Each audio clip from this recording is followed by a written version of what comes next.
Hi, this is Dale Rhoda again, and I wanted to spend a few minutes talking in detail for those of you who are new to asymmetric confidence intervals about precisely what is it that we are promising when we do these sample size calculations. You know, if we use a walled confidence interval, a symmetric interval, then the language is quite simple because the left portion of the interval is the same size as the right portion of the interval, no matter what the estimated coverage is. But when we're using an asymmetric interval, we could mean two different things when we make our promise.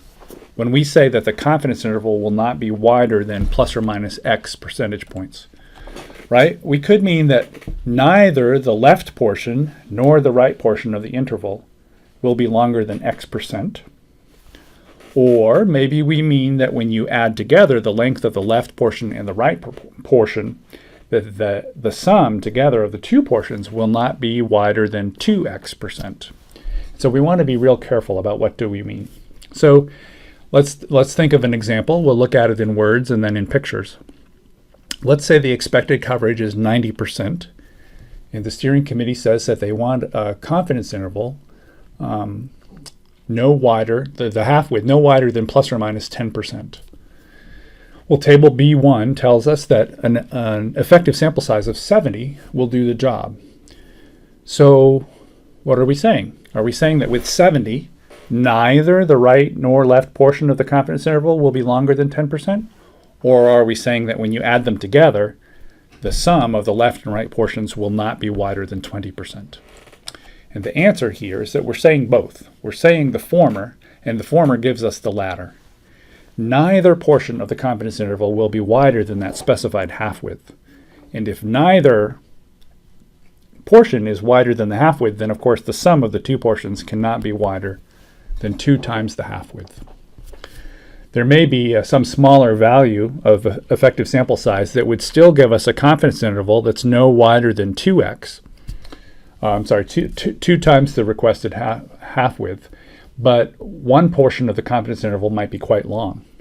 So the manual makes a conservative promise here that neither portion of the interval will be longer than the requested half width. Let's look at a picture to see this more clearly perhaps. Here we've got estimated coverage of 90%. We used an effective sample size of 35, and we calculated a walled interval. And here the walled interval gives us plus or minus 10%. Here's the 95%, the two-sided confidence interval that extends from 80.1 up to 99.9%. So with an effective sample size of 35, we would achieve the steering committee's goal that they asked for with the symmetric interval. But remember, we don't want to use walled intervals here. We want to use an asymmetric interval. Well, what if we calculate the Fleiss interval? This is a Wilson interval with a continuity correction as recommended in the Fleiss textbook. Here's a Fleiss interval, again with an effective sample size of 35. You see that the interval is asymmetric, and you see that one portion of the interval is quite short, and one portion of the interval is very long. And if you sum the two portions together, they are more than 20% wide, right? We go from 74% up to 90%, so that's up to 97%. So that total width is 23 points. So this interval clearly doesn't match any form of the definition that the steering committee asked for. We know we're going to have to increase the effective sample size here. So let's see, we'll go the other direction. Here we go. If we increase the effective sample size to 45, from 35 to 45, well, now we have an interval that's 20 points wide. It goes from 76.5 up to 96.5. So this meets one definition. If you sum the two portions, they are no wider than 20%. But that's not what we're promising here. We're going to make a stronger promise with the sample size in our annex. We say you need to use an effective sample size not of 45 but of 70. When you use 70, now we have an even stronger promise. We say that neither portion, neither the left nor the right portion, will be wider than 10%. So here, the effective sample size of 70, it gives us a Fleiss interval where neither portion is longer than 10%. That's the promise that we're making with these types of intervals. This is the logic that's implemented in Annex B1.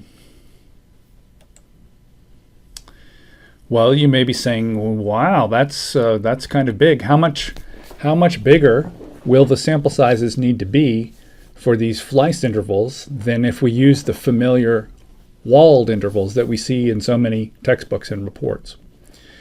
This figure shows how much larger the sample size needs to be. What's the multiplier to use the Fleiss interval over the walled interval?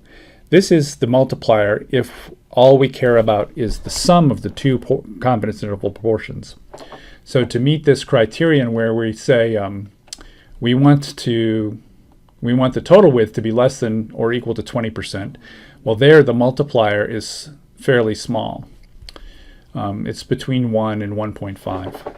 But if we want to have the stronger criteria, or where we say neither portion of the confidence interval will be wider than 10%, now the multiplier is bigger. You can see that when the expected proportion is 50%, the multiplier is small. But as we go closer to 0% or 100%, it depends on the desired width of the confidence interval, but the multiplier can be as high as 2 or 2.2.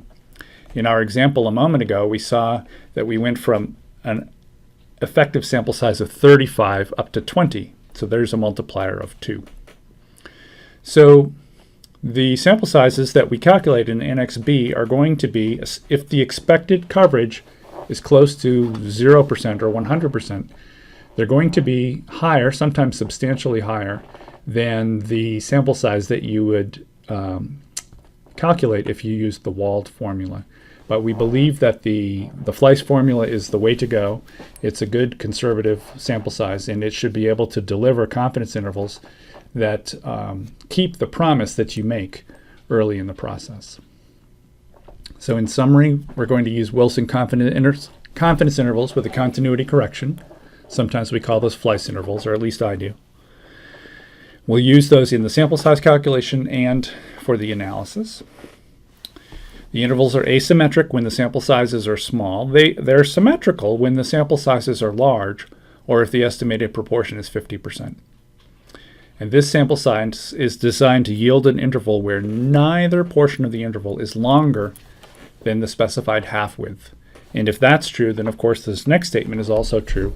The total confidence interval width, the sum of the two portions, is also no longer than 2 times the specified half width.